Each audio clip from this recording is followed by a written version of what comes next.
It's a great pleasure to have Professor Barbara Tversky. She's Emerita Professor of Psychology at Stanford and Professor of Psychology at Columbia Teachers College.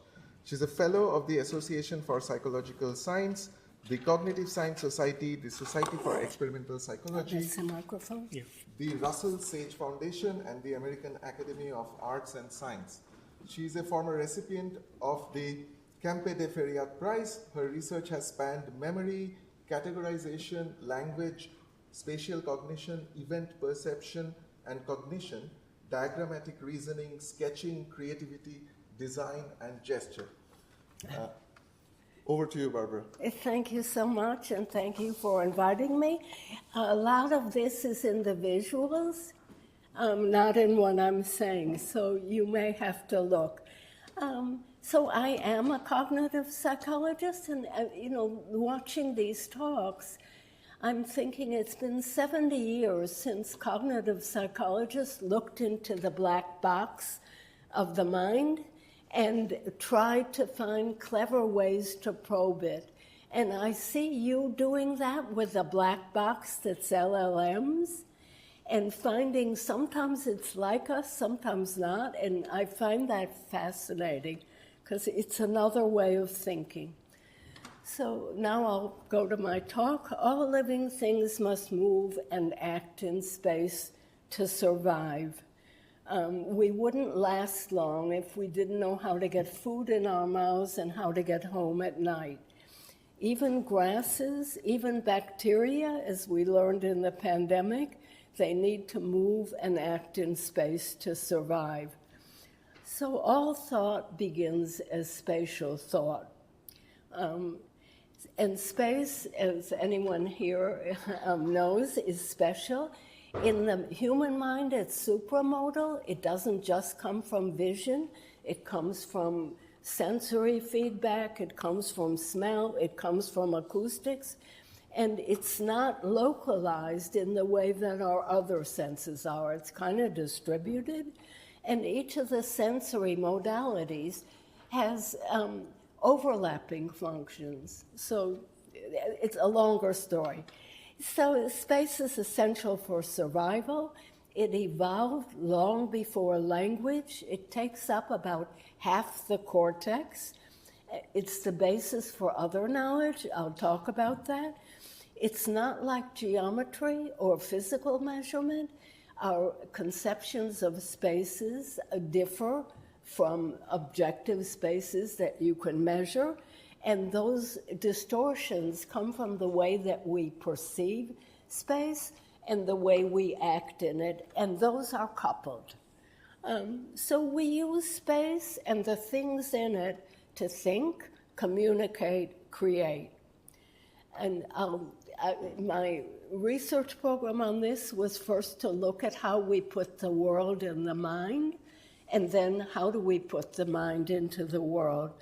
So I, together with a bunch of good students, looked at how we think about the space of the body, how we think about the space around the body in reach of eye or hand, and how we think about the space of exploration. They're quite different, and as I said, they're all distorted. Just a word on exploration, because I can't go through all of the work, all of that work now, and that's that the various biases that we have in perceiving the world and creating mental maps and physical maps of them don't jibe, okay? They contradict each other, and so we tend to rectify the world. We make things parallel and perpendicular when they aren't.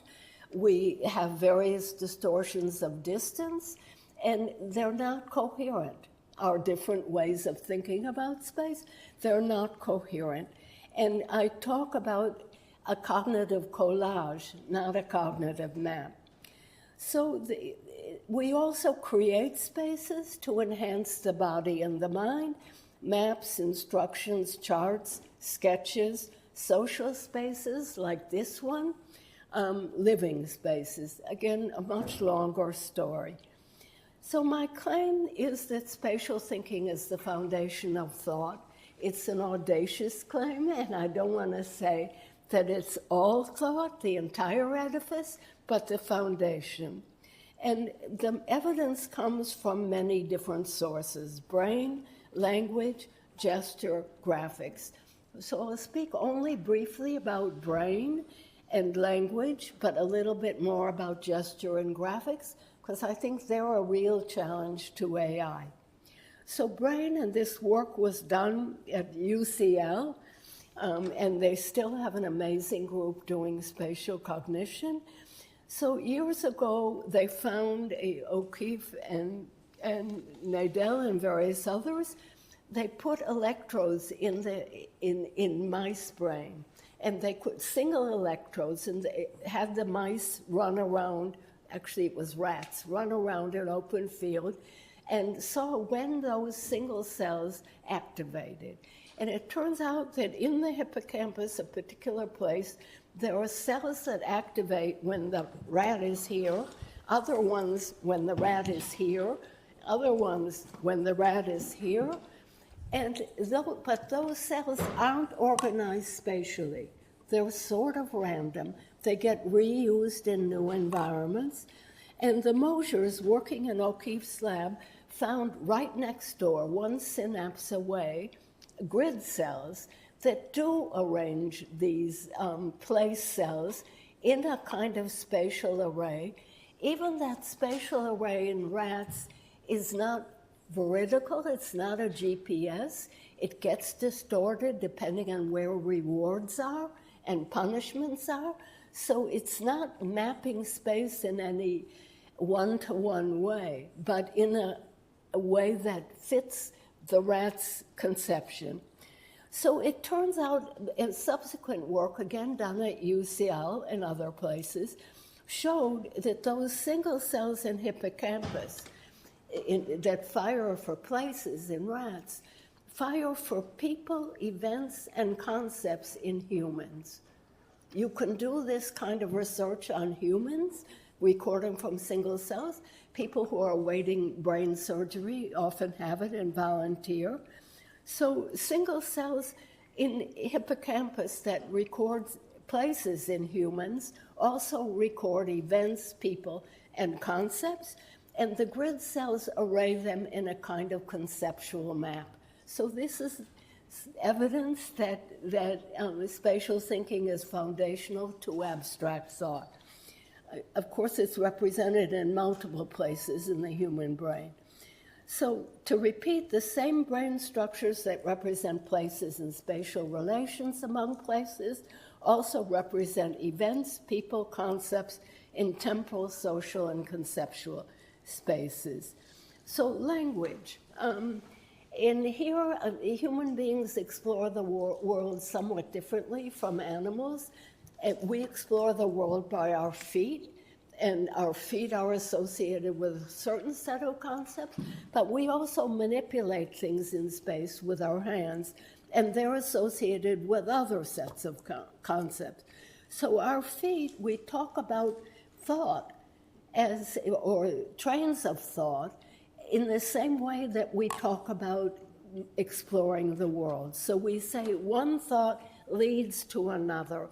Our thoughts follow a straight path. They go in circles, they zigzag, they spiral. We can also say we kick around ideas, so there's a bit of feet doing other things as well. But thinking is a path through some conceptual space, and it can go straight, zigzag, spiral. So hands, when we talk about ideas, we use the language of actions on objects. We raise ideas, we toss them out, we tear them apart, we pull them together, we line them up, we grab them, we rearrange them. If you try to talk about actions on thought without using the language of actions of hands on objects, it's very difficult to do. So ideas are objects, thinking is a path. We also have figurative spaces. Again, language is full of these. We say we're out of depth, at the top of the class, feeling up, falling into a depression, getting closer, getting apart, think out of the box, open a field, think from a different perspective. And as we're speaking and saying these things, we're often using the gestures that enact them. So much for brain and language. The mind is too small. We can't multiply two four-digit numbers, most of us, without using pen and paper or pencil and paper or calculator. So when thought overwhelms the mind puts thought in the world. Again, language, gesture, graphics. Language is purely symbolic. Different words for different things in different languages. Gesture and graphics have quite direct connections to meaning, and I'll illustrate that. So this awful creature, and these are sweeter ones, but babies point before they talk, and pointing is a universal gesture, and pointing draws a line from my finger to whatever object I'm pointing at. We can also point with eyes, and human babies follow eyes. Chimps don't, and following eyes is essential for learning language, because that way a child whose parent or caretaker is labeling the world, that child knows or can know by looking at the parent what the parent is looking at. More peaceful gestures. So I want to show you now some studies of students who are put alone in a room. They're not talking to anyone, because gestures are common when we speak. But these are students alone in a room. They're learning complicated descriptions of space and other things, and they're going to be tested, okay? So, and the tests are hard. So here's part of one example of what a student is learning. Etna is a charming town nestled in an attractive valley, entered on River Highway.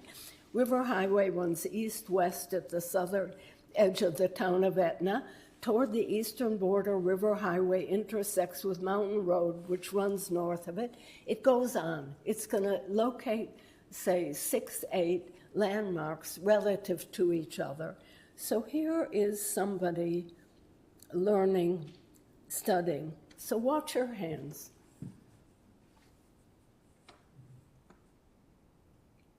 She's making lines for paths, and she's making circles or dots for places. Okay, and this is quite reliable. Most of our subjects, when they're learning environments, do exactly the same thing. They do it quite differently. Some of them do it under the table. It's hard to get on camera. Some of them do it in the air. So they do it differently, but the lines and the dots, and these are the elements of sketch maps that we found in other. So if she's not looking at her hands, so if she's creating a model, a spatial model of what she's trying to learn, we look at it as translating the words into thought. Okay, and about 75% of our participants do it for environments, and if we make them sit on their hands, they perform worse on the tests. Okay, and even within subjects, some of them do it for some descriptions and not for others, and they'll perform better on the descriptions for which they gestured. So we looked also at mechanical systems, and these are partly spatial, partly not. Car brake, so again, you're learning the car brake, and you're going to be tested. From the brake fluid reservoir, brake fluid enters and travels sideways and down the tube.